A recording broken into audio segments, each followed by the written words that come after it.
So, we talked about this kind of multi-prong approach, and so, what have been some successes of the Greens? I wanted to highlight a few of them. We kind of mentioned earlier that Greens can do some really cool things at the local levels. So, we shouldn't let Democrats, I don't know, gaslight us, and tell us that, local elections, that doesn't matter. You don't have anyone in Congress. Well, we're building up to Congress. And in the meantime, we're doing really great things at the local level. So here's some examples of stuff that has happened. Jason West is a former mayor of New Paltz, New York, who was actually the first to officiate same-sex marriages in New York. A Green kind of led that sort of issue here before it became a lot more, before it became the law of the land, essentially. We had Gail McLaughlin, who was a former Green mayor in California, who made important reforms. And one thing that I always thought was very interesting that should be investigated in the rest of the country is the use of eminent domain to prevent evictions. That they actually kind of took control of housing to keep it public housing, to make sure that people were not evicted during the last big housing crisis. And that's a way that someone at a local level can really take action when state and national are not doing anything. State and national are encouraging evictions. We're seeing that even now during pandemic and COVID. That there was an eviction moratorium, but like as soon as they could drop it, they did. And there's people being evicted right now while there's still an ongoing pandemic. There's still an ongoing economic crisis. They were doing that in the middle of winter when people didn't have heat. So this is something important a local person can do. We had the Reverend Edward Pinckey, who fought against who was a Green community organizer in Michigan, who fought against the Whirlpool Corporation that was doing all kinds of backroom deals with local Democrats and stuff. Our 2012 Green Party vice presidential candidate, Sherry Honkala, is a big homeless advocacy, homelessness advocate. Wait, you know what I mean? Trying to make sure everyone is housed, and formed the Poor People's Human Economic Rights Campaign, which trains people on how to, make sure that people have housing, and that's a really cool project that you might want to look into. And one thing I thought was cool was she tried to run for state representative, and her promise was that if she was elected, she would house homeless people in her office in Harrisburg, the capital of Pennsylvania, until the state did something about homelessness. And that really brought a lot of attention to the issue, I think. Real quick, on Sherry's race for the 197, when it was asked earlier about basically making us illegal or getting into things like that, in that race 4 people were convicted. Yes. Of election fraud. I come from Illinois, so we kind of, it's one of those guilty prides, I guess. Chicago is about as corrupt as we can get, right?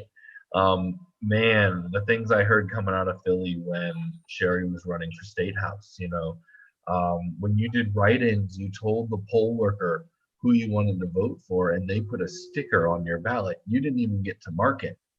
And multiple people got caught ripping off stickers and replacing them with the Democrats. And that was a race where literally people went to prison.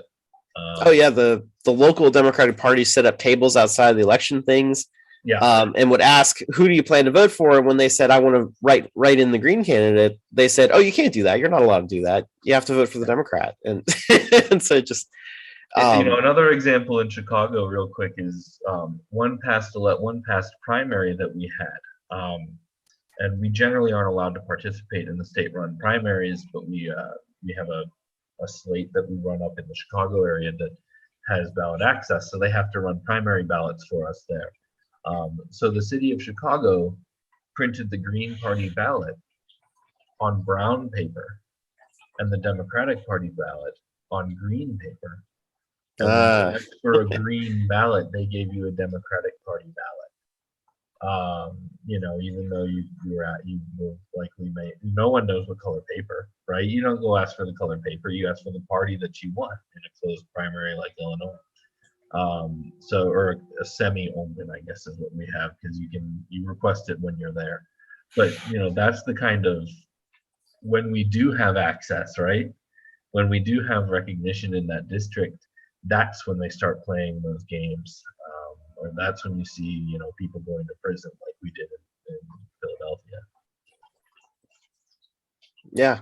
So, and like you said, in Philadelphia, several Democrats went to jail over this. It was a big deal. So that level of corruption does happen, but also with community organizing, we can push back against that, and we can get you know accountability for these things. So my last bullet point, and again, this is there's a lot of stuff we could talk about, trying to keep it short.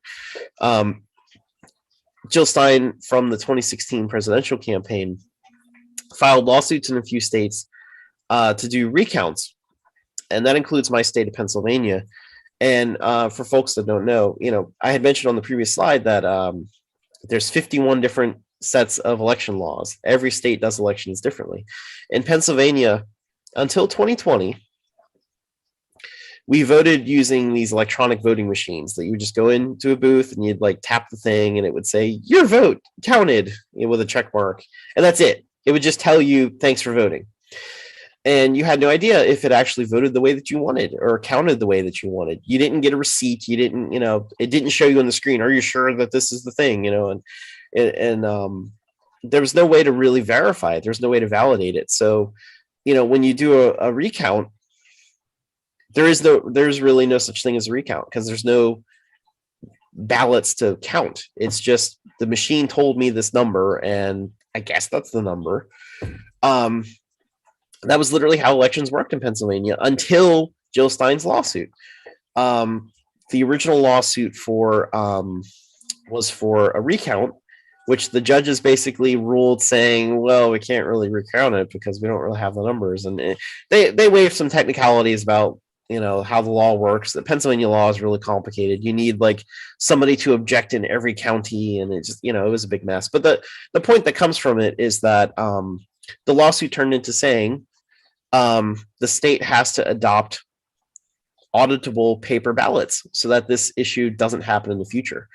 And the state eventually settled with Jill Stein, and so in 2020, for the first time ever, or first time in however long, we had paper ballots. You just had a paper ballot, and you had a pen, and you circled in the candidate you wanted, and you knew for sure that your vote was that one. And if there was a recount, there are physical ballots people can go through and look at, and you can have people verify it and things like that. So I always thought this was an important win, because it makes our elections more accountable and fair. And this was something that was made to happen by the Green Party. We've had a Democratic governor for a long time, and they've never advocated for this. And in fact, the Democratic governor was fighting this lawsuit for years before they finally settled. So, this is something that Greens have pushed and won. So, we were talking earlier, and you have to be realistic that, we are fighting an uphill battle. But there's also been important wins. We've had important electoral wins. Our Greens in office have made important policy changes, like we listed some here, and we even have one in court sometimes. And so you keep up that multi-pronged approach. You keep up the fight on from every angle, and you get the wins where you can. So we have to be realistic, but also don't despair, right? Greens are. We've won some important battles, and if we keep organizing, we can win a lot more than this. We can affect a lot more people's lives for the better.